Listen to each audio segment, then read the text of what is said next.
All right, so tonight is about limiting beliefs. I'm going to do another series on this particular subject because it can get pretty deep.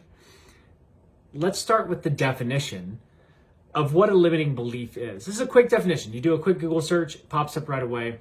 A limiting belief is a state of mind or belief about yourself that restricts you in some way. And then it follows up with this sentence. Many professionals and even entrepreneurs struggle with self-limiting beliefs that can hinder potential success.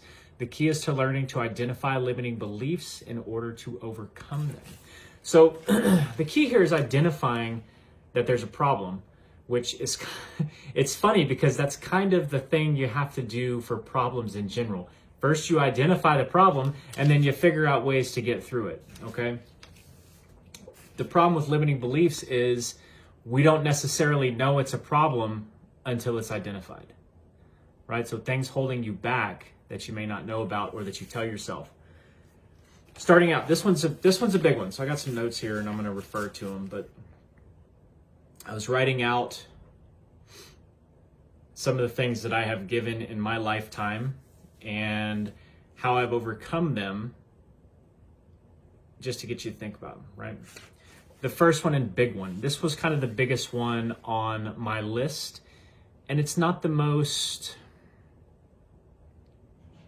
dangerous one, but it's very non-productive. And I guess dangerous is kind of relative because realistically, if you think about it, it could be very dangerous to your progression and your growth as a person. This limiting belief is, I don't have time.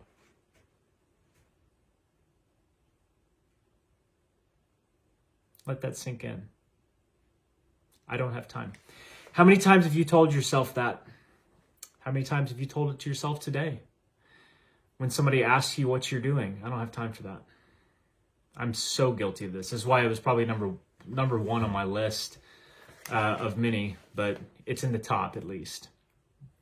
But it's one that I hear consistently, especially having owned a gym in the past. I don't have time to go to the gym. Doesn't work. So here's the thing about time. I can't find the time, or I don't have time.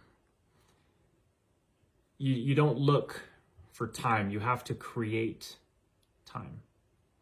All right, so if you shift your mentality around not being able to find the time to do something versus making the time to do something, you completely shift that limiting belief. Because anything that you want to do, you will make time for it. Can't make it to the gym, you get up earlier, or you go to bed later, or you shift things around to be able to do it, right? I don't have time to cook well. Then you figure it out and you order food that's done well for you, right? You have time, you just don't make time. You have, so here's the key, and you've heard this. We all have the same 24 hours in our day, right? Do the math, add it up. How much are you sleeping? How much are you going to work? And then the difference is how much time is left in the day. And if you actually audit that, it usually turns out that you have plenty. You just piss it away doing something else. Good. Here was a question I found. Why are some people able to capture every moment while others consistently use lack of time as an excuse? You've seen those people. How do you have time to do everything? Because they fucking create it. They figure it out. It's because for some people, it's a must, and for others, it's a should. That was an impactful statement. For others, it is a must. For some, it's a must, and for others, it's a should.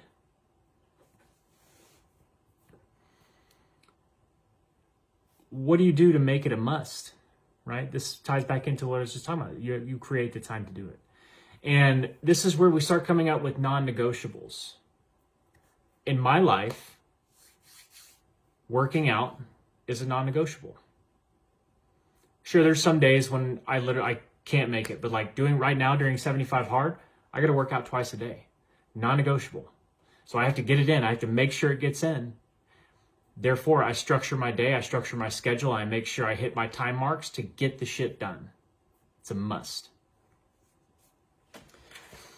You can start this by tracking where you spend your time. Do a time audit. Figure it out.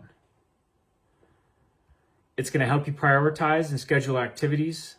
And then you have to begin each day with a definite plan and put a stake in the ground for what it is you want out of that day. Is this something I must do, or is this something I should do? Now, for me, structure is really where I thrive. And when I don't have structure, stuff starts unraveling and falling apart. I get like these depressive feelings. I feel stressed. I get anxious. That's why what I'm doing now for, 33 days has been super beneficial for me,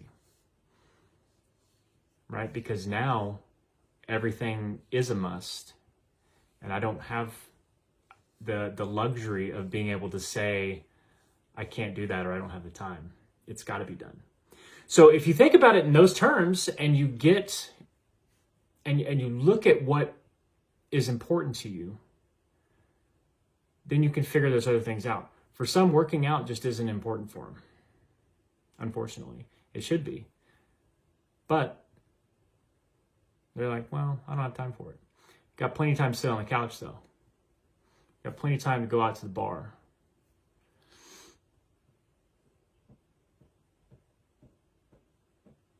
Yeah. Hope that's making you think a little bit. So, moral of the story.